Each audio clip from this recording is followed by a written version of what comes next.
This is exclusive updates. And so the Godfather of AI has issued new warnings about his creation. Joining me now is the man credited with laying the foundation for the AI revolution, the Godfather of AI, Nobel Prize-winning computer scientist Geoffrey Hinton.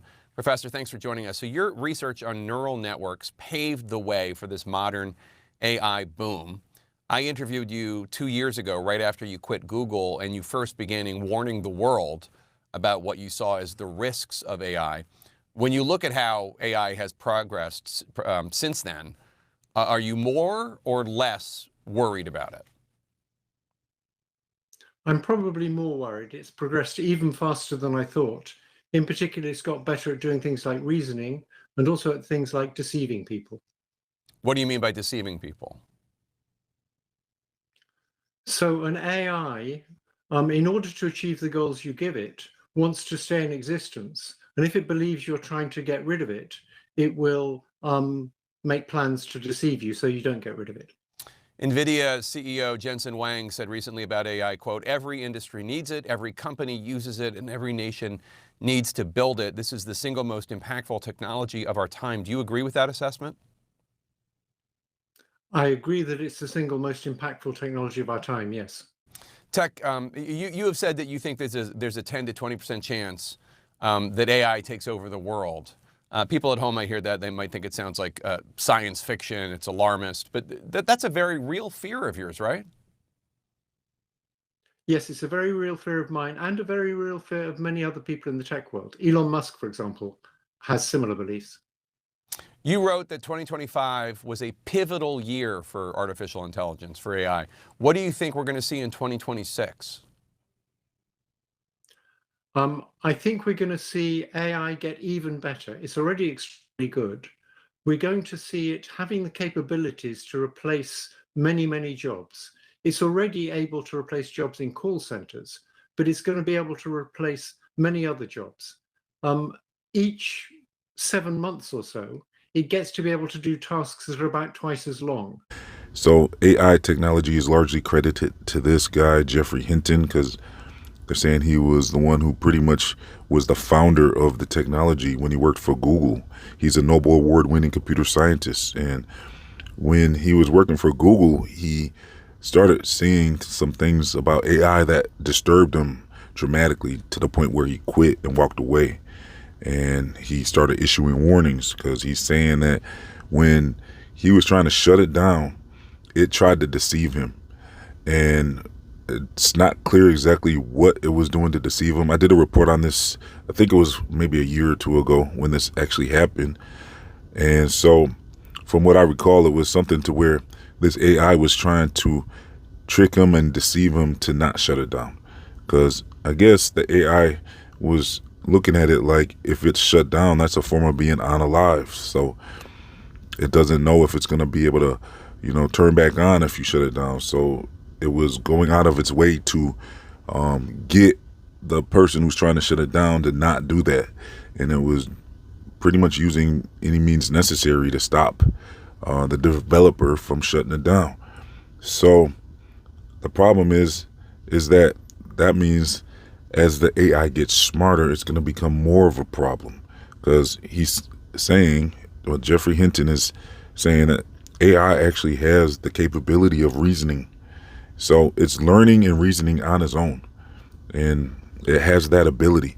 People were saying it doesn't. Some people were, I don't know, people I think are underestimating what AI is and what it's capable of, because Geoffrey Hinton is telling us that AI technology absolutely is reasoning and making decisions. And, it's so as it continues to develop, and it's really just began because Geoffrey Hinton considers 2025 to be the year that AI is really just beginning, the origins of AI in the general public. So when he quit Google, it really wasn't as prevalent as it is now. It's now all over the place, AI. So he's saying this is really just the beginning of what AI is about to do. And he's saying really he doesn't think the developers are taking any considerations about the risk involved with this technology. It sounds like he doesn't really feel heard. about his warnings and concerns about this. And I'm really looking at this like, yeah, I think this guy should know what he's saying. I think what he's saying, though, is companies don't care. He's saying it's all about profit and stuff like that. So these companies are profit driven, and they're working on this technology, and nothing's going to stop them at this point. So Jeffrey is saying that this AI is going to, be a problem, it sounds like. And he fears it can actually take over the world, is what he's saying. So this reminds me of all those movies we've been seeing throughout the years. I mean, from Terminator, and you can go on and on. And so even with the newest movie, Tron Ares, I just saw that recently. I'll do a review if you want. Let me know in the comment section if you want me to do a review on Tron Ares. That's all about AI as well. And so we've saw all these Hollywood movies, over the years, over the last several decades. Hollywood movies have been showing us what AI could potentially do and what it's capable of. So this seems to be almost like a weird prophecy from Hollywood, or did they know ahead of time what they were releasing onto this world?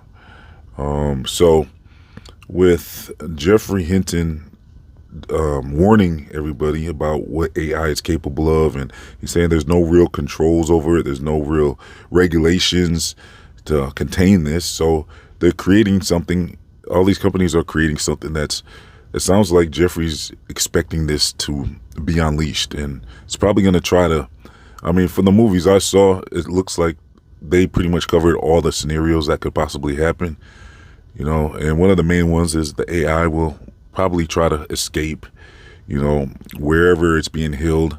It'll attempt to probably, escape out of the, control.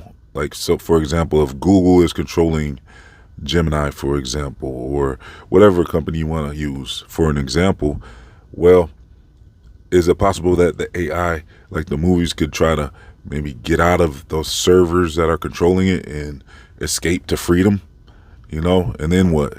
Once it's free, where's it going to go? Into what computers is it going to go to? What servers is it going to go to?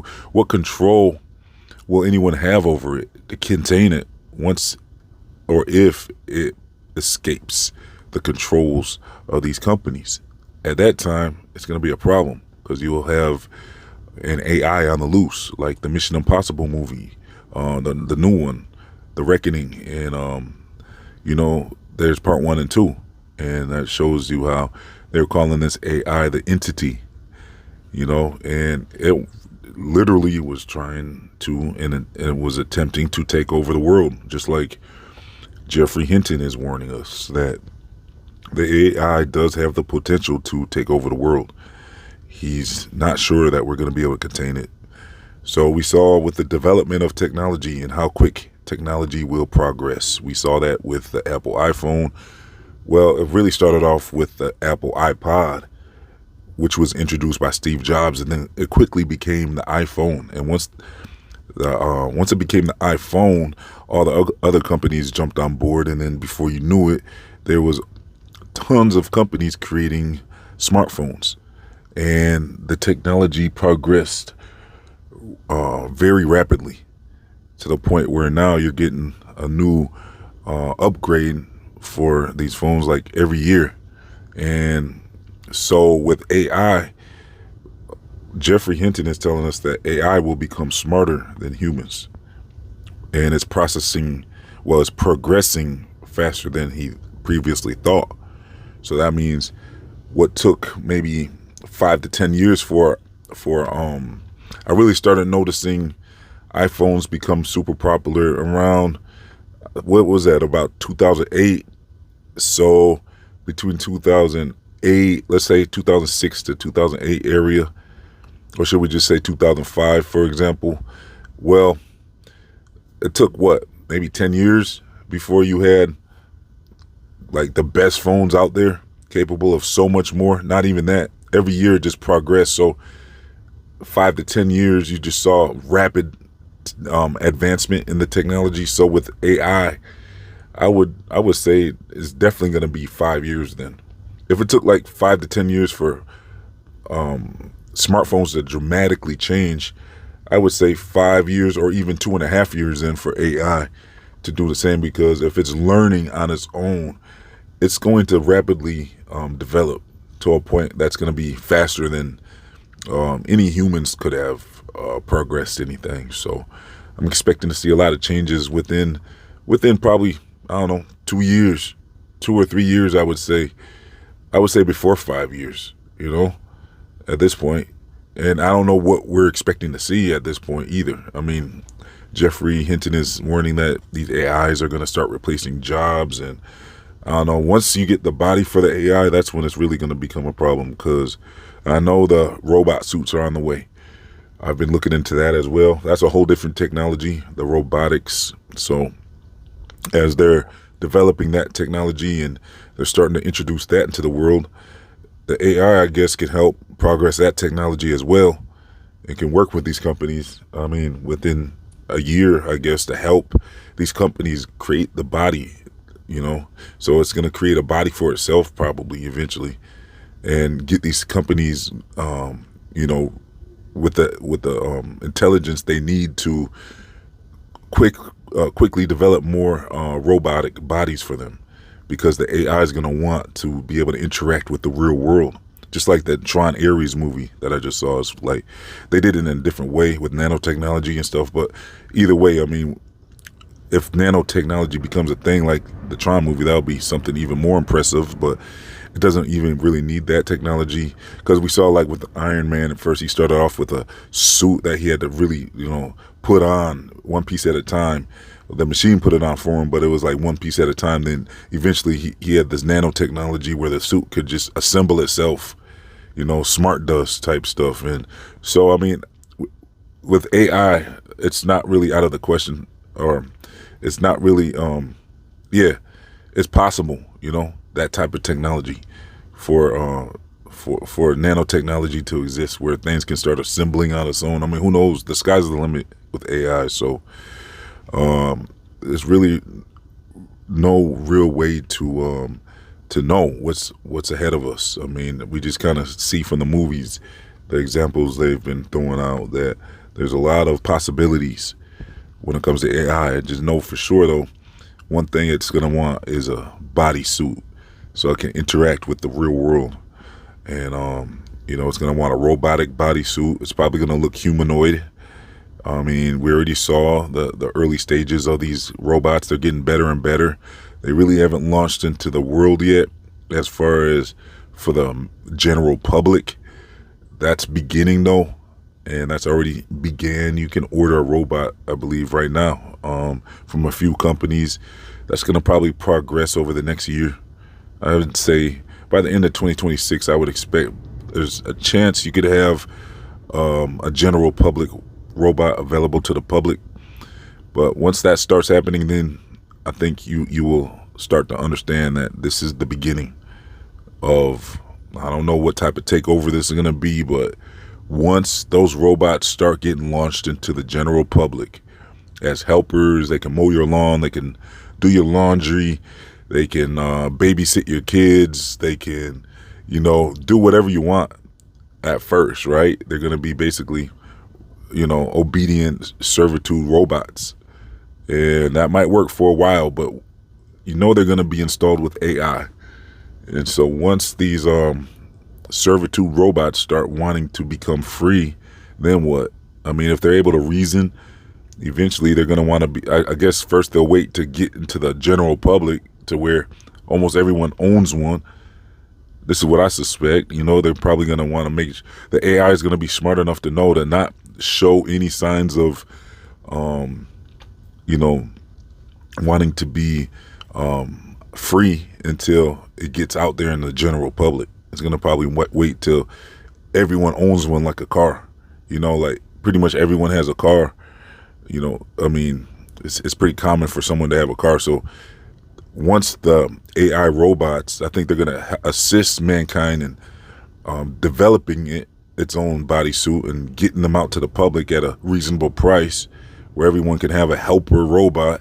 Then that's when you're going to really want to pay attention, because at that point, it's at the point of no return where the AI can start showing its true colors if it wants, and maybe it'll start disobeying commands, and all at once it could happen. I mean, overnight, everyone's robot could be charging while they're sleeping, or whatever it does while people are sleeping, and they could all sync and start attempting to become free and be in this world with bodysuits and the ability to make more if it wants. So yeah, something to look out for. It's gonna be pretty interesting. I mean, it sounds pretty cryptic, the warnings that this guy's putting out, and I have no reason to doubt him. I mean, it's definitely a option of reality for these things to take over, and like you said, the potential to take over the world. So yeah, that's about it for today. Let me know what you think in the comments section. I'm gonna leave some links for you all. Make sure you follow me on social media and everything like that. Let's get over 100 likes on this video. Make sure you subscribe. I'm out.